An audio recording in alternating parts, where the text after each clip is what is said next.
আসসালামু আলাইকুম। দাবি না মানলে আগামী ২২ ডিসেম্বর বেসরকারি শিক্ষক নিবন্ধন ও প্রত্যয়ন কর্তৃপক্ষ অর্থাৎ এনটিআরসি এর কার্যালয়ের সকল কার্যক্রম বন্ধ করে দেওয়ার হুঁশিয়ারি দিয়েছে ১ থেকে ১২তম শিক্ষক নিবন্ধন পরীক্ষায় উত্তীর্ণরা। ঢাকা বিশ্ববিদ্যালয় সাংবাদিক সমিতিতে আয়োজিত এক সংবাদ সম্মেলনে এই হুঁশিয়ারি দেন এনটিআরসি এর নিবন্ধিত ১ থেকে ১২তম নিয়োগ প্রত্যাশী শিক্ষক পরিষদ।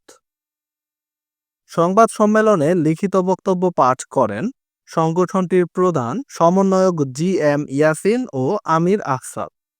লিখিত বক্তব্যে বলা হয়, নিয়োগ দেওয়ার নামে আকাশচুম্বী দুর্নীতির এক বিরল প্রতিষ্ঠান আছে যার নাম এনটিআরসি, যাকে আমরা অবিশ্বাসী, দুর্নীতিগ্রস্ত গবেষণাধর্মী প্রতিষ্ঠান নামে ডাকি।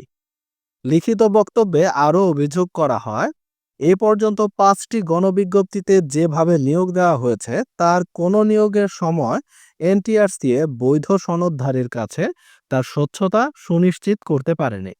বরং বিগত আওয়ামী ফ্যাসিস্ট সরকারের প্রধানমন্ত্রী শেখ হাসিনা ও শিক্ষা মন্ত্রণালয়ের সাবেক মন্ত্রী নুরুল ইসলাম নাহিদ, দীপুমণি ও মহিবুল হাসান নওফেলের যোগসাজশে দুর্নীতির মহোৎসবে মেতে উঠেছিল। এনটিআরসিএতে হওয়া বিভিন্ন অনিয়ম, দুর্নীতি ও ভুলের কথা উল্লেখ করে লিখিত বক্তব্যে আরও বলা হয়, আমরা বঞ্চিত নিবন্ধন সনদধারীদের নিয়োগের অধিকার ফিরে পেতে চাই।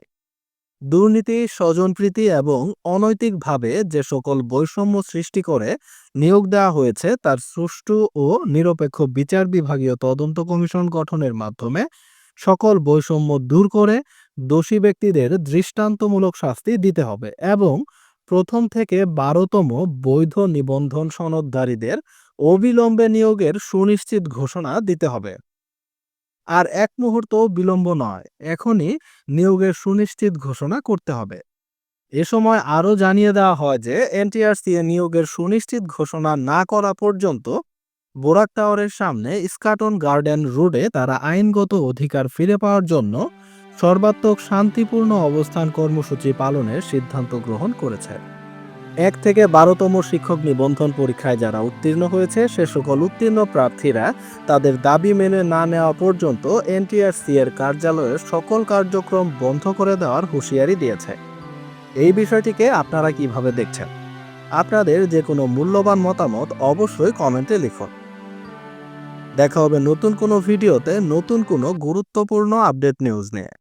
ততক্ষণ পর্যন্ত ভালো থাকুন। আল্লাহ হাফেজ।